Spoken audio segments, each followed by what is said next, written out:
Hello everyone, welcome to क्वांट्सॅप.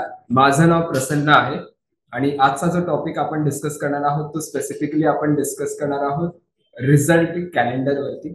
Okay, so result calendar actually एक छोटा टूलच आहे, पण ती कन्सेप्ट जी आहे ना ती खूप मोठी आहे आणि फक्त रिझल्ट कॅलेंडर एक छोटासा टूल दाखवून तेवढी डिटेल डिस्कस आपल्याला नाही करता येणार. पण युजली जर मी रिझल्ट कॅलेंडर जर मला समजतं की ह्या दिवशी ह्या पर्टिक्युलर दिवशी हा पर्टिक्युलर स्टॉकचा जो रिझल्ट आहे तो कुठेतरी आपल्याला पॉझिटिव्ह दिसत असेल किंवा पॉझिटिव्ह दिसेल त्या पर्टिक्युलर स्टॉकचा जो रिझल्ट आहे तो माहिती असेल आणि त्या बेसिसवरती आपण स्ट्रॅटेजीज बनवू शकतो का, right?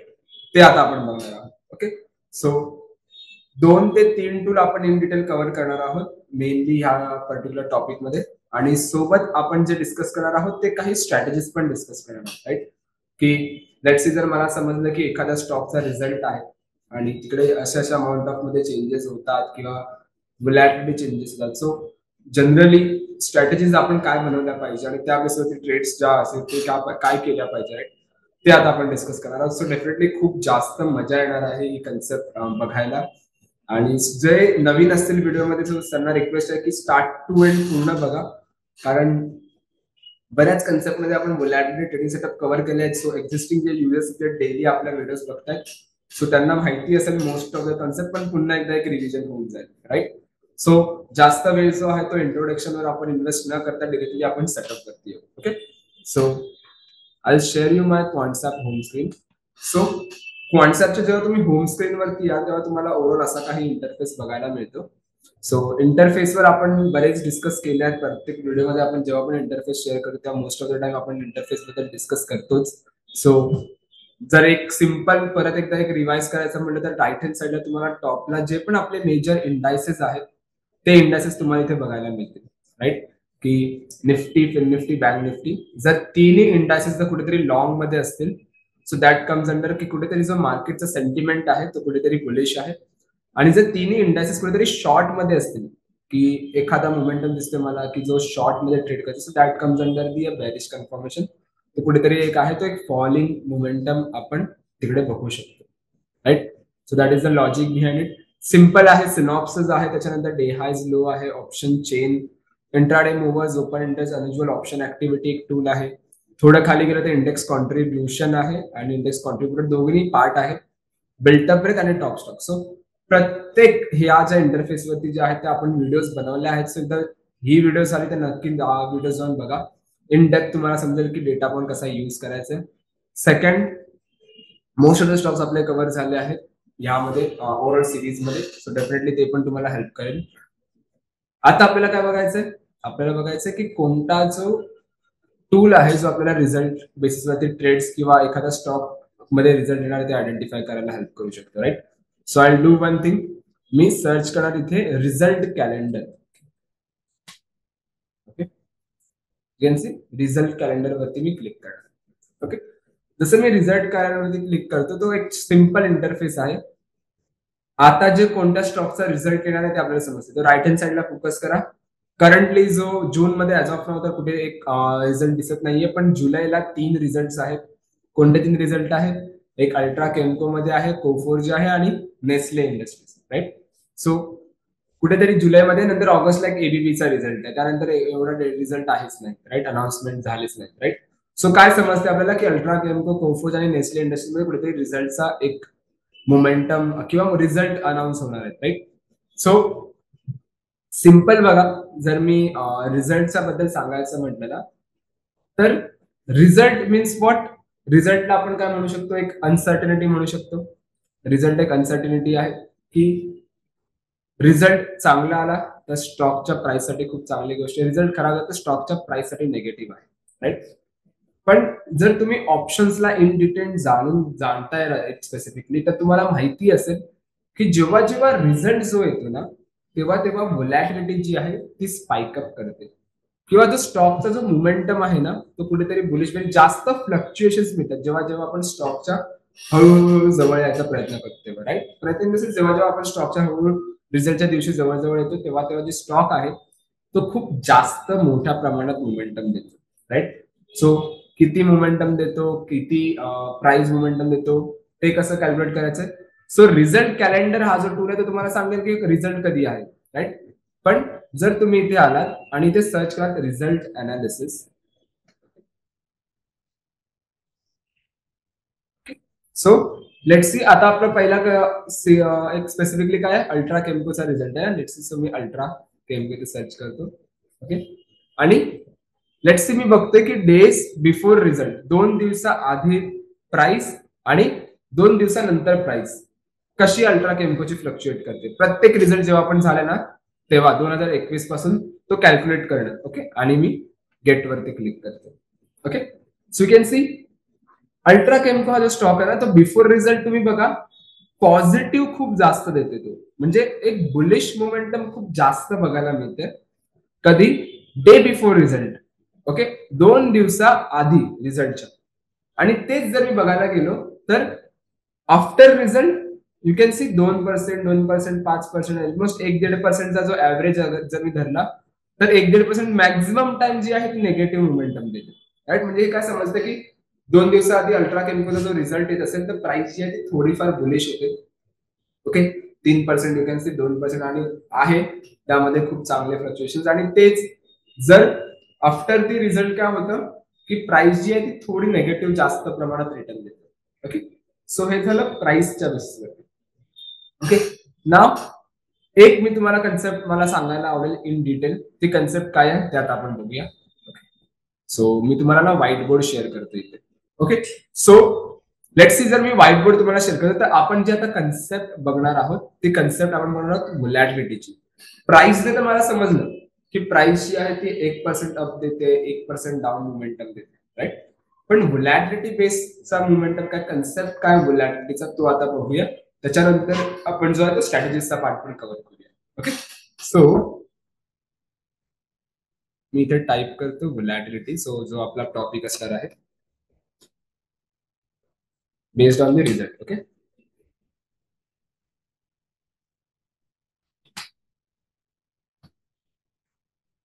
Okay, so volatility. Okay, so व्होलॅटिलिटीचे काही कॅरेक्टरिस्टिक्स असतात.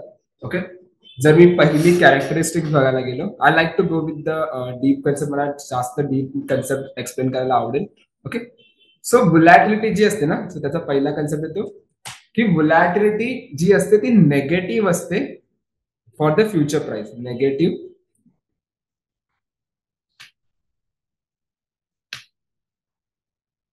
Correlation with price.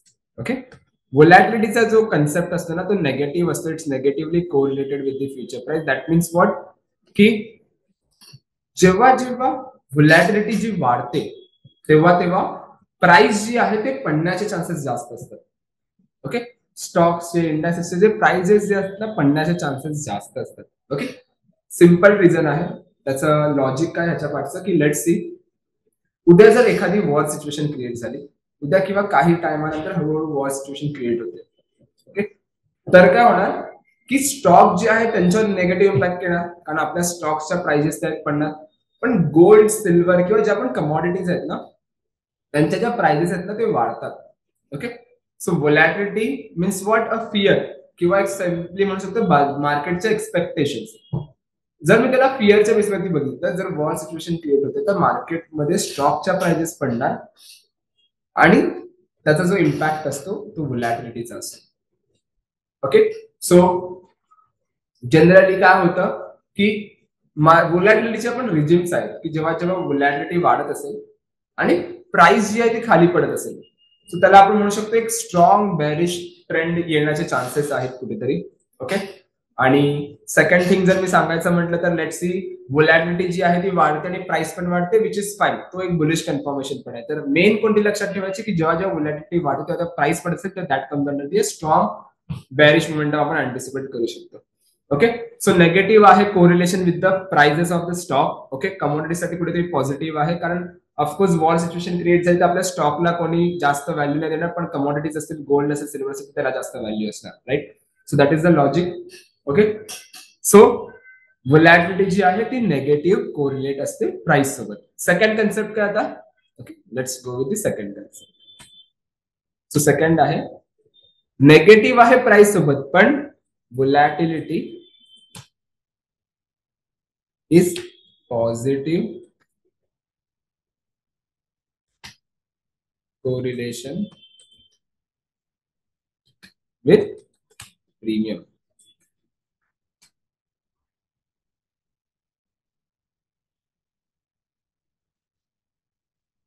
Okay. So व्होलॅटिलिटीचा जो आहे ना तो प्राइस सोबत तर नेगेटिव्ह आहे, पण प्रीमियम सोबत जे रिलेशनशिप असतं व्होलॅटिलिटीचं ते असतं पॉझिटिव्ह. ओके. सो पहिला फॅक्टर आपण काय बघितला की volatility is negative right with price, but व्होलॅटिलिटीचा जो इम्पॅक्ट असतो तो प्रीमियम सोबत कुठेतरी पॉझिटिव्ह असतो. ओके. सिंपल. ह्याचं लॉजिक काय आहे? Logic is simple again. Suppose जर व्होलॅटिलिटी वाढते दॅट मीन्स व्हॉट, फिअर मार्केटमध्ये वाढते, म्हणजे डिरेक्शन येऊ शकते मार्केटमध्ये, एकतर बुलिश डिरेक्शन येऊ शकते किंवा एखादी बॅरिश डिरेक्शन येऊ शकते राईट. जर मी ऑप्शन्सचा पर्स्पेक्टिव्ह बघितला तर ऑप्शन्स पर्स्पेक्टिव्ह मध्ये आपण रायटरचा पर्स्पेक्टिव्ह घेतो राईट. सो रायटर ज्याने आपल्या पोझिशन्स ऑलरेडी सपोज इथे कॉल सेल केले आणि सपोज ह्या साईडला पुट सेल केले राईट, दॅट मीन्स व्हॉट की जर व्होलॅटिलिटी वाढली तर मार्केटमध्ये फिअर येऊ शकते, एकतर बुलिश किंवा बॅरिश. तर काय करणार, जे कॉल रायटर्स पुट रायटर्स आहेत तर त्यांनी ज्या रेंजमध्ये विकले आहे आणि मार्केट तो रेंज ब्रेक केला तर त्यांना तो एक लॉस होऊ शकतो right. Why? Because of the direction in the market. So ते काय करणार, आपल्या पोझिशन हेज करायला सुरुवात करणार. बरोबर. सो हेज जेव्हा आपण करतो ना तेव्हा काय होते, डिमांड वाढते. आता जे आपण म्हणालो ना 11वी-12वीला आपण शिकलो असू इकॉनॉमिक्स मध्ये, डिमांड आणि सप्लाय. ओके. जेव्हा जेव्हा व्होलॅटिलिटी वाढते तेव्हा डिरेक्शन येण्याचे चान्सेस असतात, त्यामुळे जे रायटर्स जे आहेत ते आपल्या क्वेश्चन हेज करायला सुरुवात करतात. सो ऑप्शनची डिमांड वाढते. सो जेव्हा जेव्हा कोणत्याही गोष्टीची डिमांड वाढते, इकॉनॉमिक्स आठवा, जेव्हा जेव्हा कोणत्याही स्टॉकची किंवा सॉरी जेव्हा जेव्हा कोणत्याही गोष्टीची डिमांड वाढते तेव्हा तेव्हा त्या गोष्टीची प्राइस वाढते राईट. सो जेव्हा जेव्हा डिमांड वाढणार तेव्हा तेव्हा प्राइस वाढणार. आणि सेकंड, जेव्हा व्होलॅटिलिटी लोवर असेल तेव्हा काय होणार, प्रीमियम जो आहे तो खाली पडणार. कोणाचा पडणार, फक्त कॉलचा पडणार का की फक्त पुटचा पडणार? नाही, तर दोघांचे प्रीमियम्स खाली पडतात. कॉल आणि पुट दोघांचे जे प्रीमियम्स आहेत ते खाली पडतात. सो जेव्हा जेव्हा व्होलॅटिलिटी खाली पडते तेव्हा तेव्हा प्रीमियम्स खाली पडतात. का पडतात खाली? कारण दे नो दॅट की व्होलॅटिलिटी जर कमी आहे दॅट मीन्स डिरेक्शन येण्याचे चान्सेस जास्त नाहीये राईट. सो ते काय करणार, बाईंगच्या ऐवजी जास्त सेलिंग प्रेफर करणार. सो जास्त प्रमाणात जेव्हा सेल करतात तेव्हा काय होतं, सप्लाय जास्त वाढतोय ऑप्शनचा. सो जेव्हा जेव्हा सप्लाय कोणत्या गोष्टीला जास्त वाढतो तेव्हा तेव्हा त्याची प्राइस जी आहे ती खाली येते. अगेन इकॉनॉमिक्स, सप्लाय वाढते तेव्हा प्राइस खाली पडते राईट. सो हे कॅल्क्युलेशन बेसवरती जर बघायला तर हे एक लॉजिक आहे की का व्होलॅटिलिटी वाढल्यामुळे प्रीमियम्स वाढतात. ओके. मोस्ट ऑफ जण ह्याला फिअर इंडेक्स पण म्हणतात, फिअर म्हणतात पण की फिअर इंडेक्स नाही फिअर म्हणतात, त्यामुळे कुठेतरी रायटर जे ते जास्त प्रीमियम मागतात. पण एक कन्सेप्च्युअली जर आपण बघायला गेलो तर हे एक लॉजिक पण येतं की जेव्हा जेव्हा व्होलॅटिलिटी स्पाइक अप करते तेव्हा डिरेक्शन येण्याचे चान्सेस जास्त असतात, त्यामुळे कॉल रायटर्स आणि पुट रायटर्स आपल्या पोझिशन हेज करायला सुरुवात करतात. And because of the hedging demand जी आहे ती ऑप्शनची वाढते, आणि ऑप्शनची जेव्हा डिमांड वाढते तेव्हा त्याची प्राइस पण वाढते. कोणत्याही गोष्टीची जेव्हा डिमांड वाढते त्याची प्राइस पण वाढते. Okay. So that is the logic behind it. Okay. So ही एक कन्सेप्ट आहे. थर्ड, व्होलॅटिलिटीची एक कॅरेक्टरिस्टिक आहे, ती काय असते, मीन रिव्हर्टिंग. सो व्होलॅटिलिटी काही अशी मूव्ह करते. ओके. ह्याच्यात पण एक कॅरेक्टरिस्टिक आहे, एक्सप्लेन यू अगेन. सो ही एक कॅरेक्टरिस्टिक्स आहे व्होलॅटिलिटीची की मीन रिव्हर्टिंग.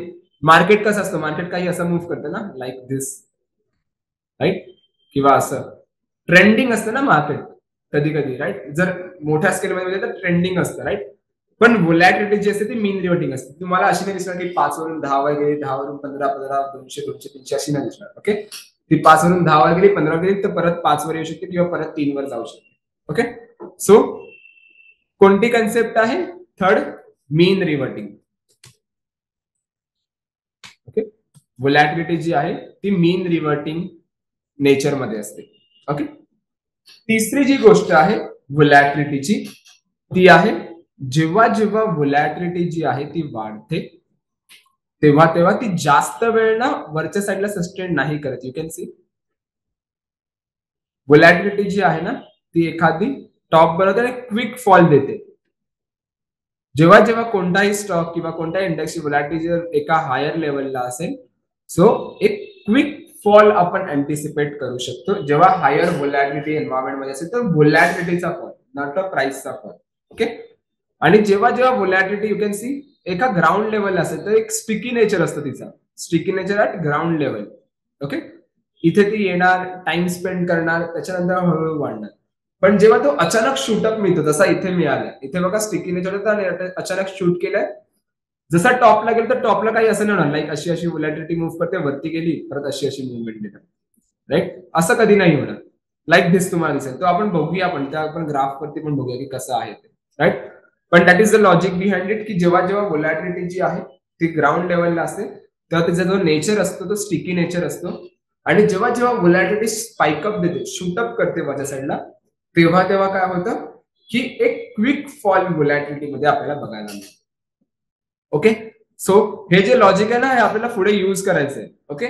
सो कन्सेप्ट जी काय आहे ना ते एकदा समजून घ्या. पहिली आपण कन्सेप्ट काय बघितली, व्होलॅटिलिटी जी असते ती नेगेटिव्ह कोरिलेशन असते तिचं प्राइस सोबत. दॅट मीन्स कॉट की जेव्हा जेव्हा व्होलॅटिलिटी वाढणार तेव्हा तेव्हा प्राइसेस जे आहेत त्या पडण्याचे चान्सेस जास्त असतात. सेकंड कन्सेप्ट काय आपण बघितली की व्होलॅटिलिटी जी असते ती पॉझिटिव्हली कोरिलेट करत असते प्रीमियम सोबत. दॅट मीन्स व्हॉट, की जेव्हा जेव्हा व्होलॅटिलिटी वाढते तेव्हा तेव्हा प्रीमियम्स वाढतात. कोणाचे प्रीमियम्स वाढणार, फक्त कॉलचे वाढणार का की फक्त पुटचे वाढणार, तर नाही, कॉल आणि पुट दोघांचे प्रीमियम्स वाढतात.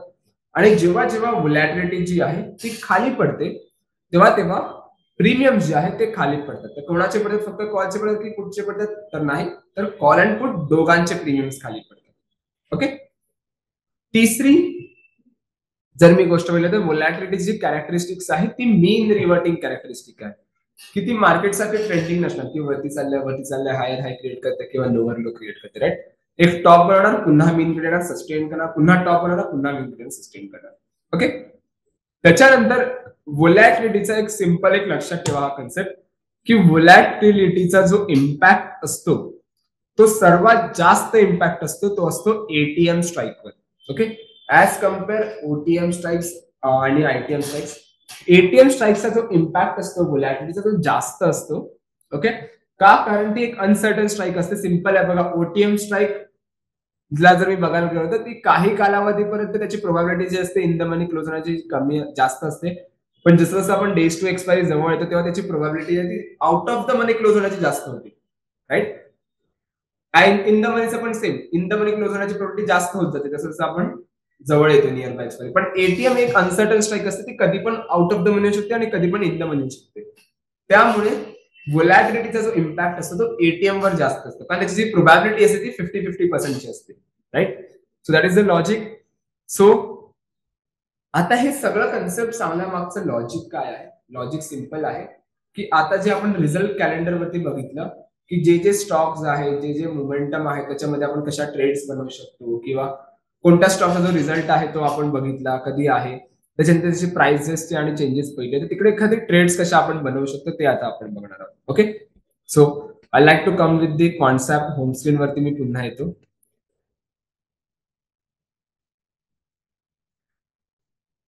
ओके. सो आपण जे आता आयव्हीचा जो कन्सेप्ट बघितला ना, आयव्हीचा कॅरेक्टरिस्टिक्सचा, तो आपण बघूया. सो आपल्याला आयव्ही चार्टवर यायचंय.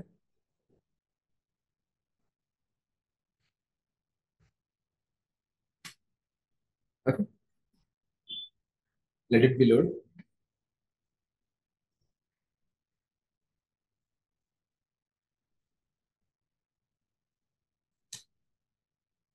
Ivy chart.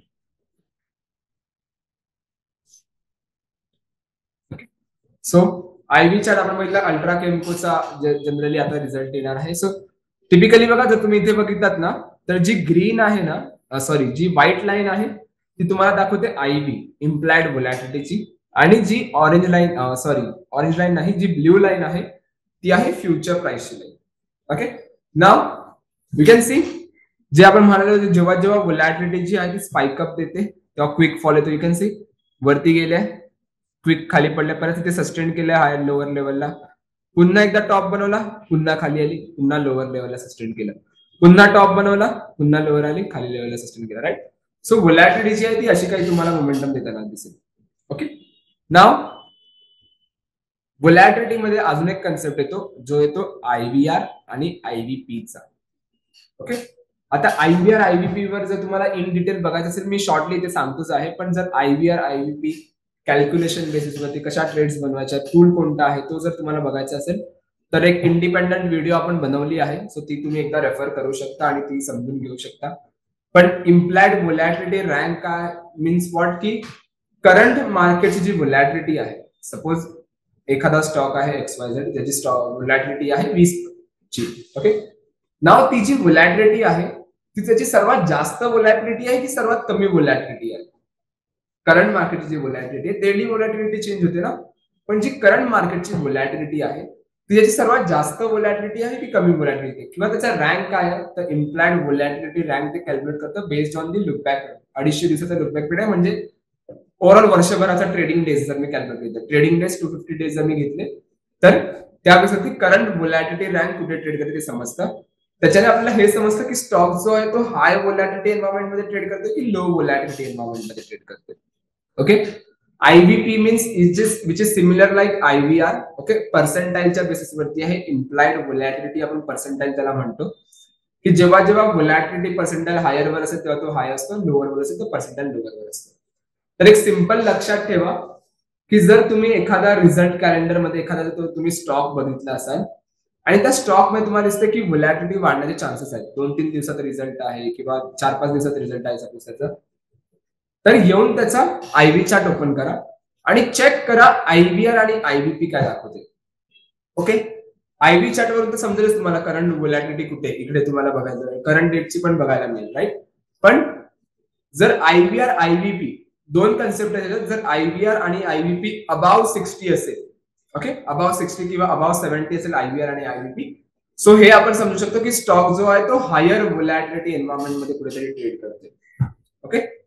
जर आयव्हीआर आणि आयव्हीपी दोन्ही जे 46.52 आता दिसते किंवा 82 आता दिसते ना, ते जर आयव्हीपी आता 82 वर पण आहे, पण आयव्हीआर जर अबाव 60 गेला किंवा अबाव 70 गेला, दोघं जर अबाव 60-70 असेल, दॅट मीन्स जो स्टॉक जो आहे तो कुठेतरी हायर व्होलॅटिलिटी एन्व्हायरमेंट मध्ये ट्रेड करते, हे आपण समजू शकतो. बरेच लोक मला याच्यात सर एकच जर असेल तर विच इज फाईन, पण डबल जर दोन्ही असतील ना तिकडे तर एक स्ट्रॉंग कन्फर्मेशन म्हणू शकतो आपण की कुठेतरी हायर व्होलॅटिलिटी एन्व्हायरमेंट म्हणजे, किंवा 50-50 आपण जर एकच असेल तर 50-50 म्हणू शकतो, राईट. पण ट्राय करा की दोन्ही जे आहेत ते अबाव 60 किंवा 70 असेल, दॅट मीन्स हायर व्होलॅटिलिटी एन्व्हायरमेंटचा एक चान्सेस आहे. सेकंड, जर तुम्हाला हे आयडेंटिफाय करायचं की स्टॉक जो आहे तो लोअर व्होलॅटिलिटी एन्व्हायरमेंट मध्ये आहे का, तर लोअर व्होलॅटिलिटी एन्व्हायरमेंट म्हणजे काय, की जर आयव्हीआर किंवा आयव्हीपी बिलो 30 असेल किंवा बिलो 40 असेल, okay, so that comes under की स्टॉकची जी व्होलॅटिलिटी जी आहे ती कुठेतरी लोअर वॉलला सस्टेन करते, एक लोअर व्होलॅटिलिटी एन्व्हायरमेंट मध्ये. ओके. सो दोन कन्सेप्ट आपण बघितल्या, आयव्ही चार्ट आपण बघितला, त्याच्यानंतर आपण बघितलं आयव्हीआर आणि आयव्हीपी. जर दोघं अबाव 60 असतील, सो दॅट कम्स अंडर की स्टॉक हायर व्होलॅटिलिटी एन्व्हायरमेंट मध्ये आहे, आणि जर दोघं बिलो 40 असेल किंवा 30 असेल, सो दॅट कम्स अंडर की कुठेतरी जो आहे तो लोअर व्होलॅटिलिटी एन्व्हायरमेंट मध्ये. जर दोघं मधोमध आहेत, so which is neutral normal आहे. ओके. नाव ट्रेड्स कशा बनवायच्या, आता मला हे समजलं की रिझल्ट कॅलेंडर मध्ये मला स्टॉक मिळाला, रिझल्ट अनालिसिस मध्ये समजलं की स्टॉक जो आहे तो एवढा पर्सेंट मोमेंटम देतोय. आयव्हीआर आयव्हीपीचा पण कन्सेप्ट समजला की अबाव 60 असेल, 70 असेल तर हाय आहे, आणि बिलो 40 असेल किंवा 30 असेल तर लो आहे, राईट. नाव ट्रेड्स कशा बनवायच्या आता आपल्याला, सो ट्रेड्स जे आता आपण बनवणार आहोत ते आपण बनवणार स्ट्रॅडल्स आणि स्ट्रँगल्स. ओके. सो काय आहे, I like to come with the straddle strangle. त्याच्या आधी जर मी एक कन्सेप्ट सांगायची म्हटली तर concept is simple. Let's see, आपण जे आता आयव्ही ची कन्सेप्ट बघितली ना, इम्प्लाइड व्होलॅटिलिटीची, त्याच्यावर आपल्याला काय समजतं की जेव्हा जेव्हा व्होलॅटिलिटी जी आहे ती वाढते तेव्हा प्रीमियम्स वाढतात, आणि जेव्हा जेव्हा व्होलॅटिलिटी जी आहे ती खाली पडते तेव्हा प्रीमियम्स खाली पडतात, राईट. ही आपण कन्सेप्ट बघितली. नाव जर मी तुम्हाला एक रिझल्टच्या आधीचा किंवा रिझल्टच्या नंतरचा जर सांगायचं म्हटलं तर रिझल्टच्या आधी काय, रिझल्टच्या आधी मार्केटमध्ये फिअर आहे की रिझल्ट चांगला येईल की खराब येईल, बरोबर.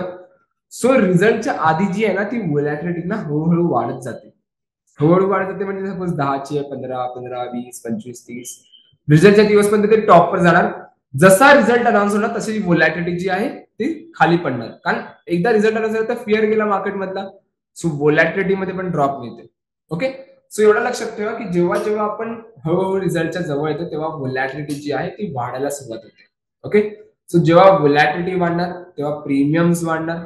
तर प्रीमियम वाढल्याने कोणाला प्रॉफिट होतो? ऑफकोर्स बायरला प्रॉफिट होतो. सो मी काय करणार? एक लॉंग स्ट्रॅडल इनिशिएट करणार. That means what? मी एटीएमचा कॉल आणि पुट दोन्ही बाय करणार. सो जेव्हा मी ATM call and put buy करतो त्याला आपण म्हणतो long straddle. Okay. So long straddle जो आहे तो जनरली खूप बेनिफिट तुम्हाला देतो. जनरली जर मी एखादी स्ट्रॅटेजी जर तुम्हाला एखादी बनवायची असेल तर मी एक्सप्लेन करतो कशी बनवायची. सो ट्रेडिंग वरती यावं लागेल तुम्हाला आणि ऑप्शन्स आर्किटेक्ट वरती तुम्हाला यायचं. ओके. सो ऑप्शन्स आर्किटेक्ट वरती याल ना तर जनरली लेट्स सी जर मी एक कस्टम मध्ये सांगायचं म्हणलं तर लेट्स सी अल्ट्रा केमको एक एक्झाम्पल साठीच आपण घेऊया. सो करंट मार्केट प्राइस काय अल्ट्रा केमकोची 10,717. ओके. 17-16 ची चेंज होते ती. आता मला एक एटीएम कॉल ऑप्शन आणि पुट ऑप्शन बाय करायचं असेल तर यू कॅन सी इथे कॉल ऑप्शन बाय केलंय आपण एटीएम 10,700 चा. मी आता जर मला एक लेग ऍड करायचं मला पुट ऑप्शन पण बाय करायचं असेल ना. सो मी ऍड लेग वरती क्लिक करतो आणि इथे पुट ऑप्शन सिलेक्ट करणार. ओके. आणि यू कॅन सी ते 10,800 ची स्ट्राईक सिलेक्ट झाले. आपण इथे जाणार आणि 10,700 चा स्ट्राईक सिलेक्ट करणार.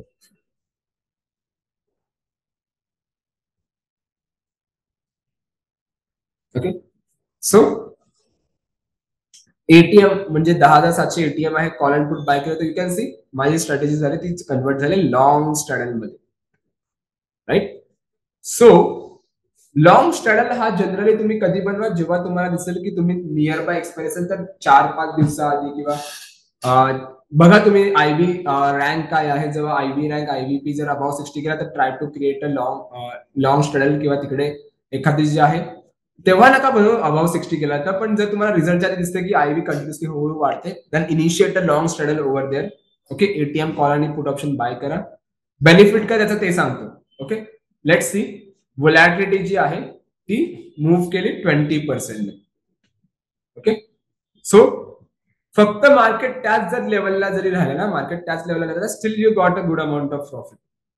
ओके. लेट्स सी जर मार्केट 10,720 लाच राहिलं. ओके. आजच्या दिवसात सपोज आजच्या दिवसात व्होलॅटिलिटी 20% वाढली तर यू कॅन सी 5,200चा प्रॉफिट दिसतोय. तीच जर व्होलॅटिलिटी सपोज 50% ने वाढली. ओके. 50 पॉईंट्स ने वाढली तर यू कॅन सी सेम लेवलला जरी मार्केट राहिला स्टील जो डायरेक्ट प्रॉफिट 5,000 तो डायरेक्ट 13,000 झाला सेम लेवलवरती. राईट. का? कारण जेव्हा जेव्हा व्होलॅटिलिटी वाढते तर प्रीमियम्स वाढतात आणि प्रीमियम्स वाढतात त्यामुळे काय होतं की ऍज अ बायर तो आपला प्रॉफिट आहे तो आपल्याला कुठेतरी इथे कॅप्चर करता येतो. Right. So that is the logic behind it. So generally result announce होण्याच्या 4-5 दिवसाआधी लोक लॉंग स्ट्रॅडल बनवायचा प्रयत्न करतात किंवा ते चेक करतात कंटिन्युअसली जी व्होलॅटिलिटी आहे ती वाढते आहे का. जर वाढत असेल then you can go with the ATM call option put option buy करा आणि लॉंग स्ट्रॅडल इनिशिएट करा. ओके. मॅक्झिमम लॉस केवढा असणार आहे जेवढा आपण प्रीमियम दिलाय तेवढा. राईट. सो लॉंग वॉल साठी हा एक तुम्ही ट्रेड बनवू शकता. सेकंड आता आफ्टर रिझल्ट आता मला कशी ट्रेड बनवायची असेल तर व्हॉट आय डू. मला माहिती आहे रिझल्ट आल्यानंतर जो आहे तो प्रीमियम मध्ये ड्रॉप मिळतो व्होलॅटिलिटी मध्ये ड्रॉप मिळतो आणि त्याच्यामुळे प्रीमियम मध्ये ड्रॉप मिळतो. राईट. सो मी काय करणार एटीएम कॉल आणि पुट सेल करणार. जिकडे मी बाय करत होतो ना त्याच्याऐवजी जाऊन मी एटीएम कॉल ऑप्शन आणि एटीएम पुट ऑप्शन जाऊन सेल करणार. ओके. सो लेट्स सी जर मी इथे जातो आणि सेम एटीएम जो आहे तो मी सेल करतो बायचा जो आहे तो मी ते सेल मध्ये कन्वर्ट करतो. ओके. जसं मी सेल मध्ये कन्वर्ट केलं यू कॅन सी ह्याला आपण जनरली म्हणतो शॉर्ट स्ट्रॅडल. ओके.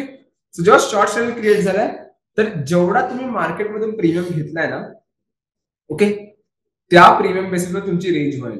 ओके. जसं मी इथून घेतलं ऑलमोस्ट पुट ऑप्शन मधून घेतलं 122 आणि इथून घेतलं 130 100 ऑलमोस्ट एक मी म्हणू शकतो 200 आणि हे 50-250 पॉईंटचं बघा कुठेतरी 250 पॉईंटची एखादी रेंज बनली असेल या लेवलला. राईट. वरच्या साईडला 250 आणि खाली साईडला 250 पॉईंटच्या आसपास रेंज बनली असेल. जर मार्केट त्याच लेवलच्या आतमध्ये क्लोज झाला विच इज अ प्रॉफिट. पण आता आपल्याला काय करायचं आपल्याला बघायचं की व्होलॅटिलिटी ड्रॉप झाला. यू कॅन सी सपोज जर मी इथे बघितलं तर बघा सपोज मार्केट जो आहे तो 10,680 वर आहे आणि व्होलॅटिलिटी जी आहे ती ऍज इट इज हे 50 आहे ना, ह्याला मी 0 करतो, एक मिनिट, कन्सेप्ट 0 ठेवतो. ओके, सपोज व्होलॅट आज जर मार्केट ह्याच लेवलच्या आसपास राहिला सपोज, तर मार्केटमध्ये जो आहे तो 118चा मला लॉस असतो. यू कॅन सी 21 जून जेव्हा मी रेकॉर्ड करतोय. पण तेच जर सपोज व्होलॅटिलिटी -20% ने खाली पडले, 20 ह्याच्याने पॉइंट्सने, ओके, तर 10,680च्या आसपास जो लॉस मला दिसत होता 118चा, तो बघा प्रॉफिट मध्ये दिसते मला 5256च्या, राईट. का? कारण जेव्हा जेव्हा व्होलॅटिलिटी ड्रॉप होते तेव्हा प्रीमियम ड्रॉप होणार आणि मार्केटमध्ये डिरेक्शन नाही आणि still I got a good amount of profit. Market त्याच लेवलला जरी राहिला, right. So that is the logic. हे मी सांगायचा प्रयत्न करत होतो की जेव्हा जेव्हा रिझल्ट अनाऊन्स होत असेल, रिझल्ट कॅलेंडरवरती जा, रिझल्ट अनाऊन्स होत असेल तेव्हा काय करा, त्याच्या आधी रिझल्ट येण्याच्या 4-5 दिवसाआधी बघा की व्होलॅटिलिटी हळूहळू वाढते का. जर व्होलॅटिलिटी हळूहळू वाढते तर गो विथ दी लॉंग स्ट्रॅडल, एखादा स्ट्रॅडल बाय करून जाऊ शकता. हेच जनरली बनवतात त्याच्यात, कारण एक लिमिटेड लॉस स्ट्रॅटेजी आहे, त्यामुळे तुम्हाला माहिती असेल किती प्रीमियम जो आहे तुमचा लॉस होणार आहे.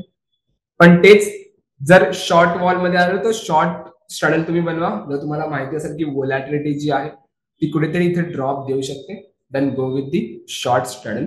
ओके, बरेच लोक मला हे विचारतात सर इथे तर डिरेक्शनची भीती आहे, जर चुकीने स्टॉकने 4-5% मोमेंटम दिली, 5-6% मोमेंटम दिली तर काय करणार. सो येणार, सो तुम्ही काय करा ना, हेज करा. ओके, शॉर्ट अँड बटरफ्लाय मध्ये कन्वर्ट करा. सो शॉर्ट अँड बटरफ्लाय आपण जनरली कसं बनवतो, ज्या पोझिशन आहेत ना त्या हेज करायच्या. सो लेट्स की जातो 10,400 बाय करतो आणि 11,000 मी कॉल ऑप्शन बाय करतो. ओके, मी त्याला 10,400 पहिला पुट ऑप्शन बाय केला, ओके, आणि 11,000 जो आहे तो कॉल ऑप्शन बाय करतो.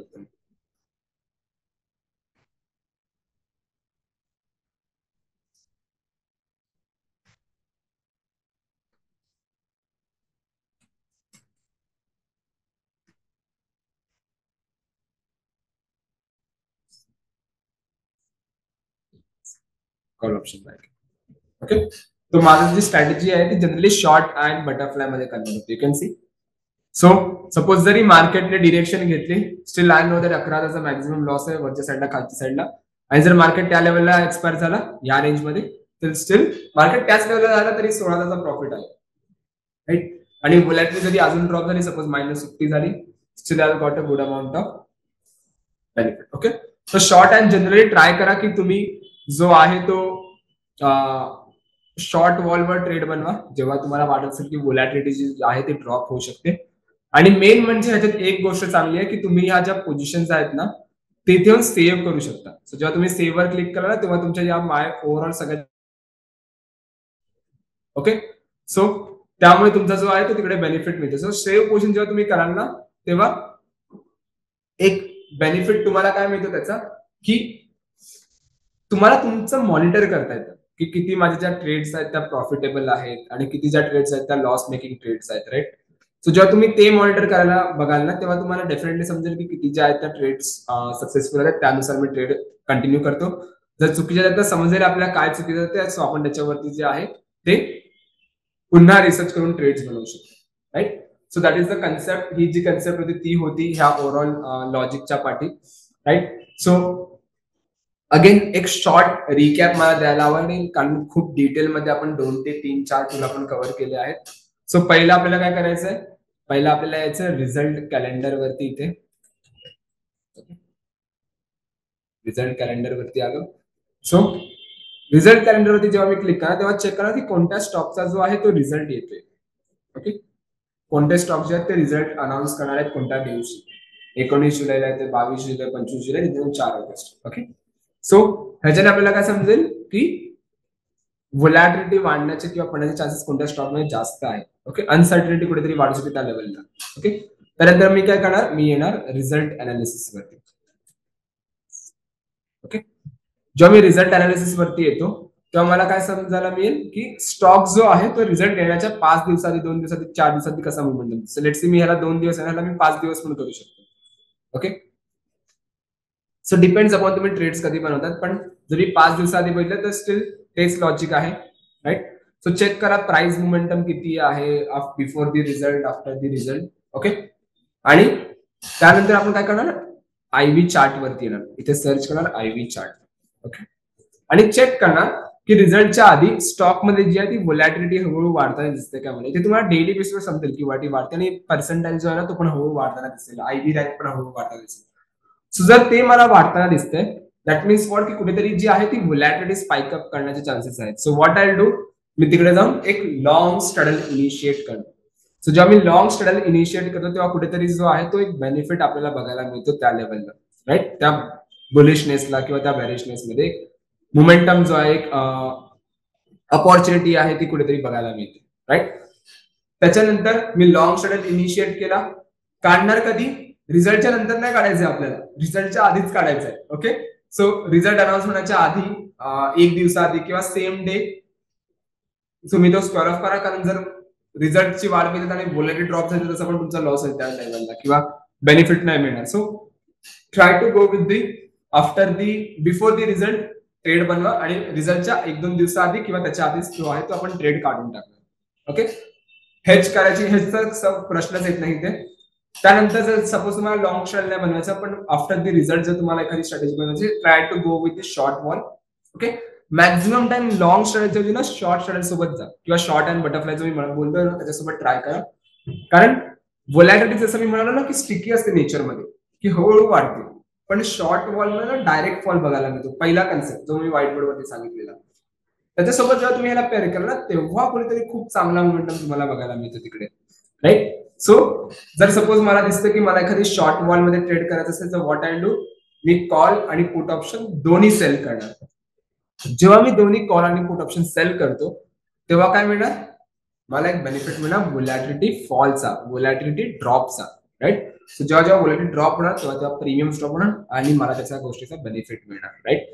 सो ज्याला कोणाला हेजची भीती, सॉरी डिरेक्शनची भीती आहे, then you can go with the hedge position. तुम्ही त्याला हेज करून सोडा. ओके. शॉर्ट स्ट्रॅटेजीचा तुम्ही शॉर्ट अँड बटरफ्लाय मध्ये कन्वर्ट करा. ओके.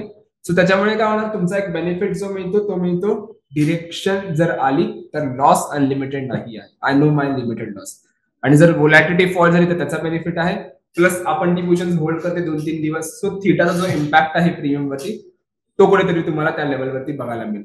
सो नेट तुमचा जो अग्रेशन आहे किंवा नेट जे तुमचं मोमेंटम आहे तो कुठेतरी पॉझिटिव्हच मोमेंटम तुम्हाला तिकडे कॅप्चर करता येते, right. So that is the logic. So result कॅलेंडरवरतीच मला एक व्हिडिओ बनवायची असती, पण रिझल्ट कॅलेंडर फक्त एक 4-5 मिनिटाच्या कन्सेप्ट मध्ये मला नव्हता संपायचा, त्यामुळे पूर्ण रिझल्ट कॅलेंडर सोबत जो सेटअप असतो तो आपण इथे कव्हर केला आहे. ओके. अशा बऱ्याच सेटअप आपण कव्हर केलाय. जर जे प्रिव्हियस ओल्ड व्ह्युअर्स आहेत जे कंटिन्युअसली कन्सिस्टंटली व्हिडिओज बघतायत त्यांना समजेल आपण बऱ्याच व्हिडिओज बऱ्याच कन्सेप्ट आपण डेली कव्हर करतोय. सो तो कुठेतरी तुम्हाला हेल्प करेल. सेकंड, जर नवीन कोण असेल या व्हिडिओज मध्ये, जर नवीन कोण व्ह्युअर असेल तर ट्राय करा की ह्याच्यानंतर ना बऱ्याच कन्सेप्ट आपण बघितल्या बनवल्या आहेत त्या समजा, शिका आणि त्यानंतर इम्प्लिमेंट करून बघा, राईट. ही जी पण मी कन्सेप्ट तुम्हाला सांगितली आहे ती ऍटलिस्ट बॅक टेस्ट करा. जर मी ह्या दिवशी असं ट्रेड बनवली असते किंवा त्यानंतर किंवा 1-2 स्टॉक वरती ना एकदा पेपर ट्रेड करून बघा की किती जी आहे ती माझ्यासाठी पॉझिटिव्ह आहे, किती माझ्यासाठी ती वर्क करतात. जर डेफिनेटली आउटपुट जर पॉझिटिव्ह असेल देन तुम्ही ते 1 लॉट 2 लॉट 3 लॉट असं करत करत तुम्ही त्या बेसमध्ये ट्रेड्स बनवू शकता. ओके.